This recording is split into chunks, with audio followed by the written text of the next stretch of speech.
Hi. I just want to shoot this video real quick just to share some information, kind of raise some awareness.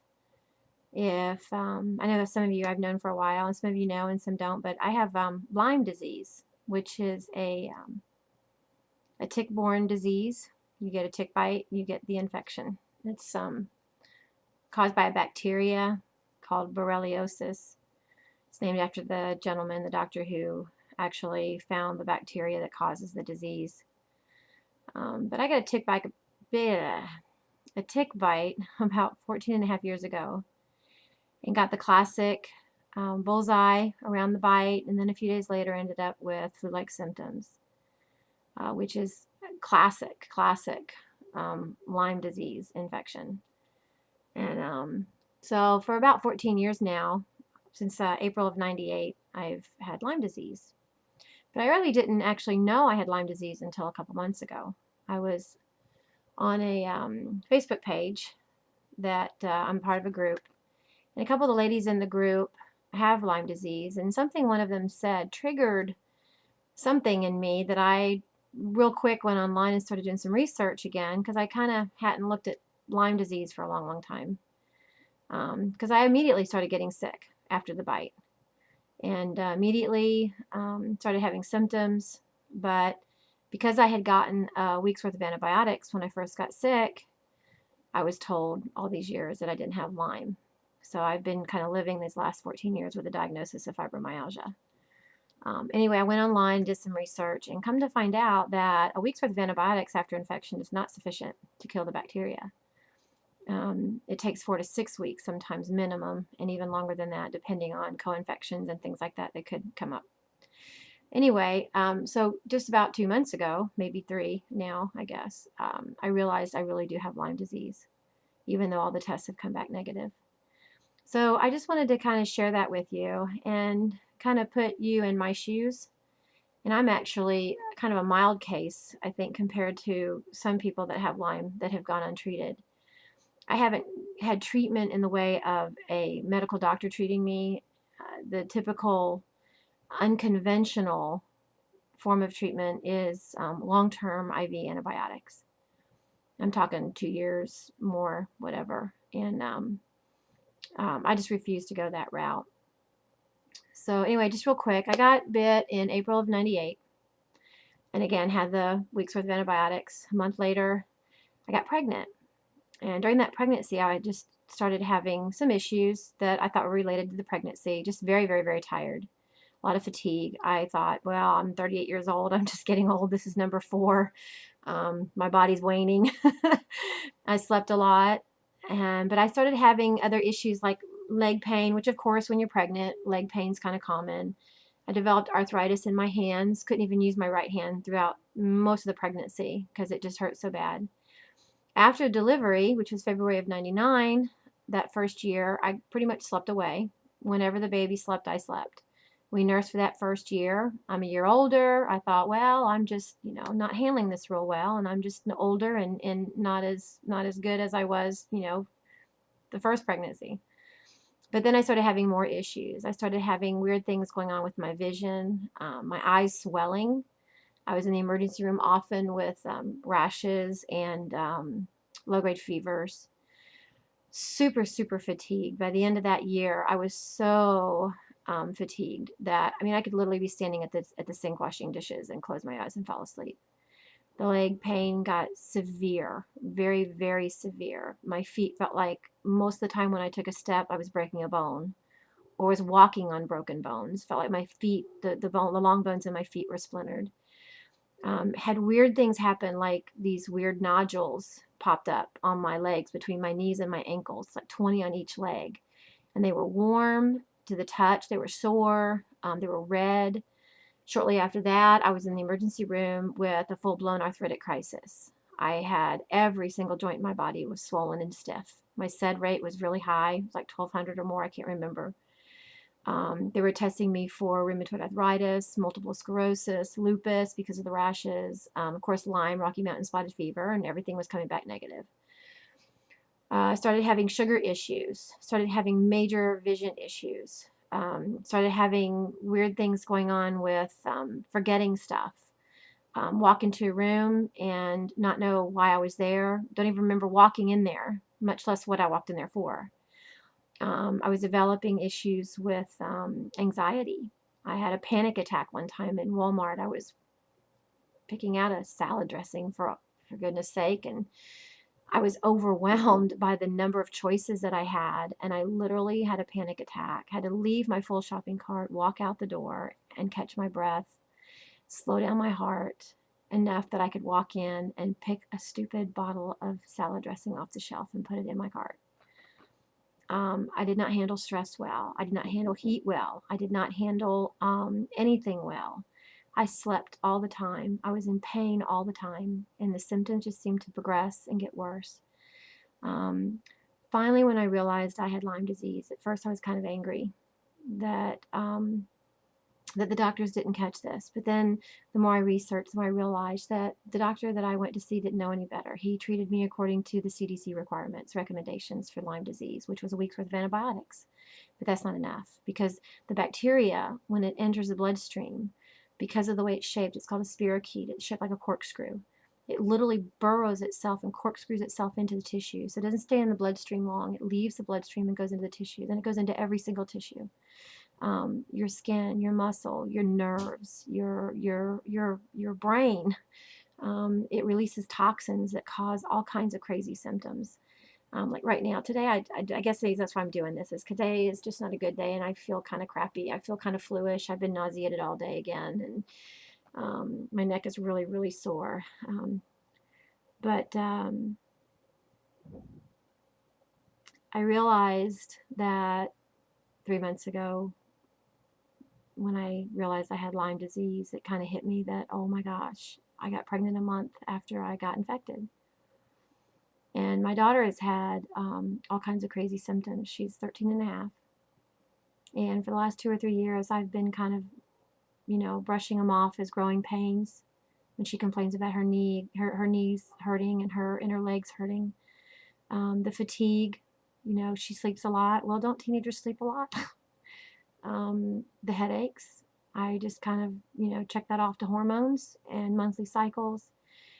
And when I realized with this new research I was doing online that she probably was infected during the pregnancy, it really broke my heart. I have a comprehensive list of about 279 symptoms that are possible with Lyme disease. I have 198 of them. And we started going through the list with my daughter, and as I went through these lists, the symptom list, and we started checking things off that she was experiencing, I really just started to cry. I just felt so bad for her, and I looked at her and I said, why didn't you tell me that you were having these issues? And she's like, well, Mom, I just thought they were normal, and it kind of breaks my heart that, oh, that's Prince in the background. Hey, kitty, just don't lick your fanny, okay? And it broke my heart, but it is what it is. I know there are people that have really major, major issues with untreated Lyme. A lot of those people are currently disabled, diabetes, full-blown renal failure, organ shutdowns, psychoses, all kinds of crazy things. And in 14 years of being infected, I should have those things too. But I guess I was very fortunate that when I got sick, I didn't have insurance. So I couldn't afford to go to the doctor when I started having all these symptoms. Most of my things were the emergency room. And I really feel like God is the one who got me on the path of looking into alternative treatments, alternative methods of treating myself through detoxing and vitamins and supplements. And I grew my own wheatgrass. Even today, I do all kinds of crazy things, Himalayan salt and vitamin C, colloidal silver. I use 3 different kinds of dirt for detoxing, multiple bottles of vitamins and minerals. I'd rather they be multiple bottles of vitamins and minerals than multiple bottles of pain medication. I refuse to take pain medication. I just will not do it. I don't do well on it. I'm oversensitive to it. But my symptoms are crazy. Full body pain, restless leg syndrome, nausea, dizziness. My ears ring constantly, and it really is bad at night. Again, weird skin rashes, even my teeth. I've had like 9 root canals in the last 6 years, 7 years. The bacteria even affected my heart. I thought one time, actually 2 times, I went to the emergency room because I thought I was having a heart attack, but I wasn't having that pain radiating from my heart. It was just my heart muscle that hurt. I mean, it hurt so bad. I was in so much pain, but it wasn't a heart attack. Everything was normal as far as the doctors were concerned.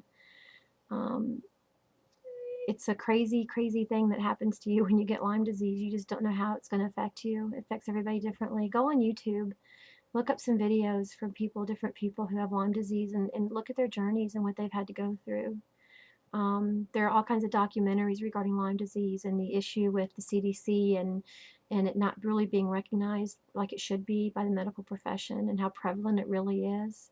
It's being misdiagnosed as fibromyalgia and multiple sclerosis and lupus and all kinds of mental disorders and things like that. It's crazy. I guess I just wanted to share that with you today because, like I said, I'm not really up to par today. I don't feel real good, and a lot of days I don't get out of bed till, like, even today I was 12 o'clock before I got out of bed. Went to bed at 9:30, 10 o'clock last night and didn't sleep at all. Matter of fact, most of the day I feel like a Neanderthal because my eyeballs, my eyelids are so heavy, and I feel like, Neanderthals have that big, huge brow. It looks like it weighs a ton, and that's how I feel sometimes. Like I have this Neanderthal brow that just is pushing down on my eyeballs. And I'm looking at the screen right now and really can't see it, and I even have my glasses on. It's really weird. Oh, and you get weird lumps and bumps. It's kind of strange. I have, even my daughter has it under our skin. If you rub down the large muscle in my body, and I push down a little bit hard, I can feel multiple bumps in the muscles. And that's probably the bacteria that have kind of settled there, and they form cysts to try to hide themselves from the immune system, and they just slowly leak out toxins and make you sick. Anyway, I just wanted to share that with you, make you aware. If you know anybody that has Lyme disease, or if maybe you have Lyme disease, I don't know what your journey has been. It's not fun, especially when it takes so long sometimes to get a diagnosis. So many people that have Lyme disease, they don't know they got a tick bite. They got a tick bite in a place where they couldn't recognize that they had the bullseye rash. And the bullseye rash is not necessarily going to show up when you get infected. That's just something that happens in some of the cases. I guess I'm just one of the lucky ones because I've been misdiagnosed for all this time. If it hadn't been for the fact that I was classic as far as the tick bite and the bullseye and the flu-like symptoms, and even like right now, I feel like I've got the flu. I feel achy and feverish and nauseated and just stiff, and nothing you can do about it. You just kind of deal with it. You just keep detoxing, and you keep taking the supplements, and you keep trying to eat right, and eating the live foods to give your body the things it needs to heal and whatnot. But I could ramble on and on about it and tell you story after story about emergency room visits, and but at least I'm semi-functioning compared to most people. I can at least go out and cut the grass every now and then. I pay for it. We have a teeny tiny yard, but I go out and cut the grass, and I'm done for 2 days. That day that I cut the grass, I don't do anything else the rest of the day. I can't move. And it takes me a day or two to recover. The weather bothers me. We have storm system, and matter of fact, came in today. And that's probably why I feel kind of crappy today, is that low pressure system is bothering me. So I've been nauseated all day and really feeling fluish and cold and whatnot. But anyway, make you aware. Make you aware. We all have something we're going through, I think. And Lyme is mine. So just call me Lymie Les. Leslie Lyme, I don't know, whatever. And we're just going to keep muddling through and keep pushing through whatever it is we have to go through, right? Whatever it is we go through, we push through and we go forward, march on. Okay. just wanted to share that. Thanks. I'll talk to you later.